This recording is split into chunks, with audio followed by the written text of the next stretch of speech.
Antes de empezar, me gustaría denunciar la detención de Falciani. La detención de Falciani guarda relación con lo que estamos hablando aquí. La lista Falciani, el trabajo de transparencia y de denuncia de los paraísos fiscales de Falciani ha provocado que muchos estados puedan recuperar recursos que se habían evadido ilegalmente a paraísos fiscales. Por eso esta ley se llama del 5%, pero podía llamarse también en homenaje al detenido, al represaliado de hoy, Ley Falciani.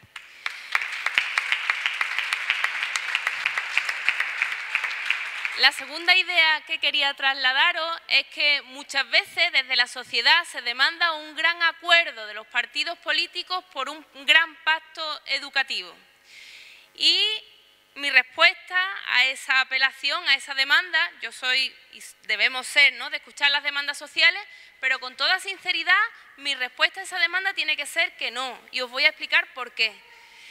En primer lugar, porque yo creo que la escuela sí puede ser un espacio de autogestión de la comunidad educativa. Los representantes públicos estamos en las instituciones haciendo leyes, revisando la acción de un gobierno o gobernando, porque 9 millones de andaluces y de andaluzas no pueden representarse todos a la vez todos los días para la gestión de lo común.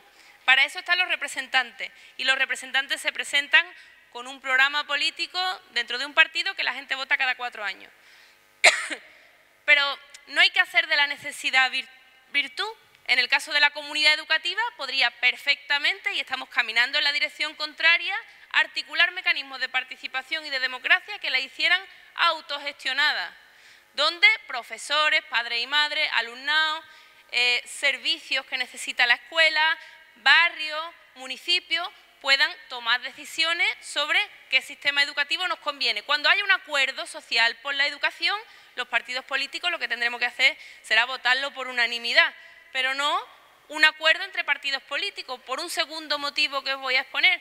Tenemos una visión absolutamente contraria de lo que es el mundo, pero también de lo que es la educación. Ellos entienden el mundo y el progreso como el ejercicio de unos pocos que avanzan muy rápido, y una parte de ese progreso recae en el resto de la sociedad. La competencia, la competitividad, el esfuerzo y el talento. Luego sabemos que luego hay algunas trampas en eso del esfuerzo y del talento. Tenemos un ejemplo muy reciente en el día de ayer. Ellos defienden ese modelo de avance y de progreso social. Nosotros entendemos que solo se avanza si avanzamos a la vez, que solo se avanza si se coopera, y que solo somos capaces de garantizar a las siguientes generaciones los recursos comunes si cooperamos, nunca si competimos, porque estamos poniendo en cuestión incluso la supervivencia de los propios bienes comunes para las generaciones futuras. Desde esas visiones absolutamente contrarias del mundo, ¿cómo podemos llegar a un acuerdo educativo cuando algunos entendemos que la educación es proporcionar a niños y niñas una experiencia anticipada del mundo, ser capaces de dotarles de las capacidades para seguir aprendiendo, ser capaces de que generen una autonomía que les haga personas felices, ser capaces de que sean ciudadanos conscientes de su realidad y capaces y críticos para cambiar su propia realidad y la realidad de su entorno, y por tanto es un motor de avance social inestimable? Si algunos pensamos que la escuela o es un mecanismo de corrección de desigualdades o es un mecanismo de reproducción de desigualdades, no hay punto intermedio. La escuela no es regulera, o es mala o es buena, o corrige las desigualdades sociales en una Andalucía que tiene un 51,1% de los niños y las niñas en riesgo de pobreza y de exclusión, o reproduce esa desigualdad y la alimenta y se convierte en un elemento de opresión y de meter a los niños directamente y clasificarlos en el lugar que esta sociedad les tiene guardado. Eso es para nosotros, pero para ellos, y lo han dicho en muchos documentos a lo largo de la historia, internacionalmente, no queda nada por decir, está todo escrito. El Acuerdo General del Comercio de los Servicios de la Organización Mundial del Comercio decía que los servicios públicos son un negocio por explotar, que los comedores escolares, los servicios de apoyo educativo, los servicios de intérprete de lengua de signos, el transporte escolar, los monitores de actividades extraescolares, todo eso de realidad tan cercana que denunciamos, ya estaba en los informes del 2001 del Acuerdo General de Comercio de los Servicios de la Organización Mundial del Comercio. El agua, la energía, la educación, la sanidad. Para ellos es una mercancía, es un nicho de negocio. Para nosotros es un derecho. Para ellos es el departamento de investigación de las empresas y van a financiar solamente la investigación que se adapta perfectamente a sus necesidades de desarrollo y de competitividad. Y además vamos a hacer depender la investigación y, por tanto, el desarrollo social a la financiación que ellos, que el mercado, que quienes ya mandan en lo económico, pongan sobre la mesa. Para ellos el sistema, y un departamento de investigación muy barato, ¿no? Porque la infraestructura ya estaba pública y ellos son los que financian los proyectos concretos, cofinancian los proyectos concretos. Hace poco había una portada del grupo Yolí en toda la comunidad autónoma que decía: la gestión público-privada es más económica, más eficiente y es estupenda. ¿Vosotros creéis que es una información periodística o que guarda relación con dónde pone el dinero quién exactamente? Departamento de Investigación de las Empresas, Mercancía y Nicho de Negocios, Departamento de Formación de las Empresas. Hay que rechazar el discurso que plantea que hay que adaptar el sistema educativo al mercado laboral. Estoy en contra de ese postulado y eso es difícil de defender. Claro que los niños y niñas, para ser autónomos, tienen que poder tener un empleo en el que se puedan desempeñar bien y ser autónomos económicamente, pero no solo, porque además está la falacia de que va a haber más puestos de trabajo porque el sistema educativo se adapta más al mercado laboral. Como si en la escuela fabricáramos puestos de trabajo. Eso no es verdad. Los puestos que se ofrecen son los que son y son precarios. Y nosotros podemos estropear la escuela adaptándolo a ese mercado laboral precario o defender la escuela pública como valor de felicidad y de progreso social y de cambio de ese modelo productivo que lo que hace es desechar a los trabajadores.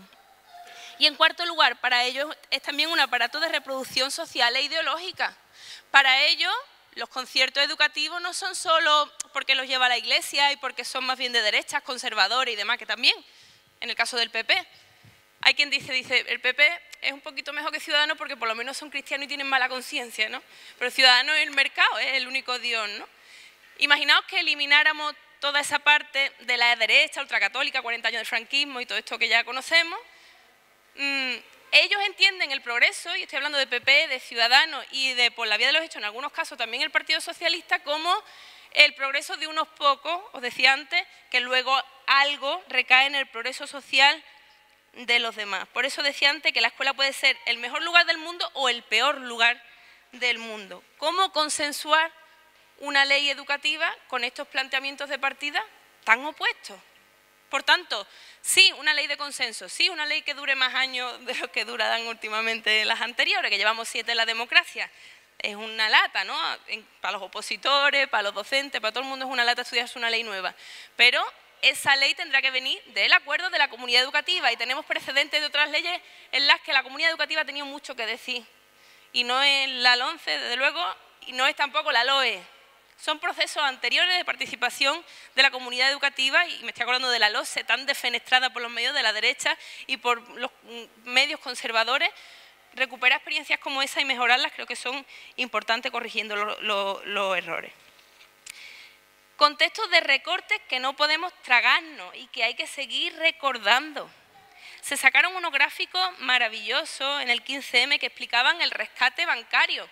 Si se están haciendo recortes en educación y en sanidad, es porque en su momento se decidió rescatar a los bancos. Y esto que es un lugar común hay que ponerle datos. Mira, esta bola grande es el rescate a Bankia. Y las dos bolas chiquitas que tenéis al lado son los presupuestos del Ministerio de Educación y del Ministerio de Sanidad. Esto lo tiene que saber la gente. El rescate bancario son 3 veces, yo lo repito, creo que cada día, son 3 veces los presupuestos de educación y sanidad de todas las comunidades autónomas. Rescate bancario por un lado, pero también fiscalidad injusta.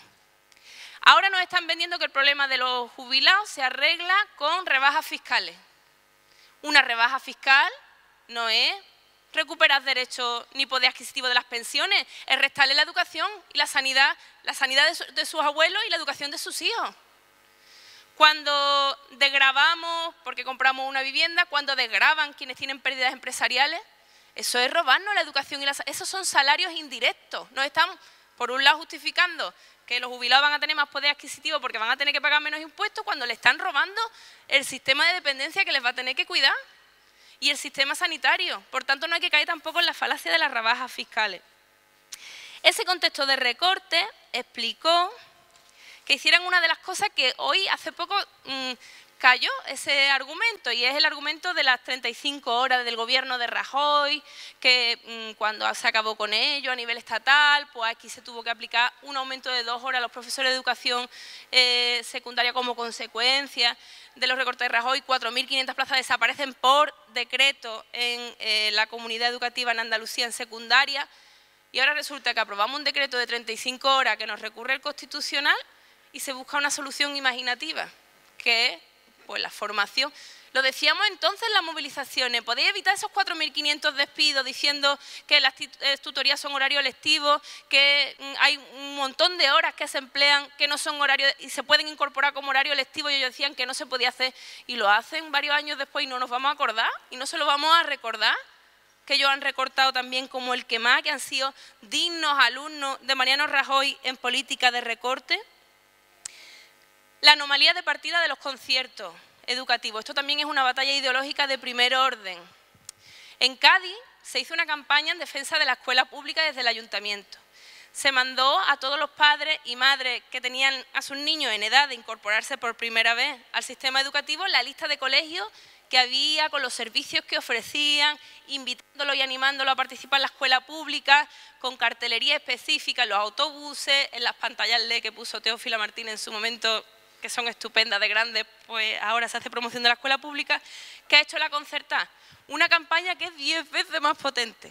Se están gastando un dineral en promocionar cada centro. Es una locura. ¿Habéis visto alguna vez a la Junta con algún propósito de hacer una campaña de defensa de la escuela pública? Que nos van a decir que nosotros defenestramos la escuela pública y ellos no han hecho ni el más mínimo esfuerzo por ponerla en valor. ¿No pondría en valor la escuela pública que tuviéramos la posibilidad de tener a los niños también desde infantil hasta bachillerato, como los tiene la escuela concertada? ¿Por qué la escuela pública tiene que competir con una mano amarrada a la espalda? Yo no estoy porque la escuela concertada continúe, yo también estoy por una integración en el modelo público, teniendo en cuenta también los derechos de los trabajadores de la concertada y trabajadoras. Pero ahora, ¿habéis visto alguna vez a la Junta promocionar la escuela pública? Informar a los niños y niñas y a las familias en la guardería que tienen un centro con servicio educativo, con una plantilla elegida por concurso oposición, con las mayores garantías, con unas instalaciones estupendas. Nunca lo hicieron. Es una anomalía mundial lo de los conciertos, y eso hay que decirlo también. El 32,7% de la educación en nuestro país es concertada y creciendo, y a nivel europeo solo del 15,1%. Genera una segregación artificial, porque al final el modelo, por la vía del incumplimiento de la propia ley de concierto, es que los padres con un poquito de nivelito educativo, económico, pagan esa pequeña cuota que es ilegal, que es motivo para retirar el concierto de los centros, que te pongan una cuota, porque está subvencionada con los conciertos, hace que esos padres entiendan que se van a juntar solamente con familias de su nivelito adquisitivo. Es una fórmula de segregación que además se ve en los datos. El 80% del alumnado inmigrante está en centro público y el 70% del alumnado con necesidades educativas especiales está en centros públicos. Y no se corresponde con un reparto equitativo. Hay concentraciones artificiales de ese tipo de alumnado. El PP además le añade el punto carca de la religión, la segregación, que hayan tenido que aprobar la constitucionalidad de la segregación sexual en la escuela. Eso es una de las cuestiones, y últimamente hemos tenido algunos ejemplos que nos hace directamente dudar de quienes interpretan la Constitución, cómo se puede justificar que haya esa discriminación, pero discriminación no valorar, discriminación de los centros educativos entre niños y niñas, y que eso haya sido avalado por el Constitucional es tremendo. El tema de la religión.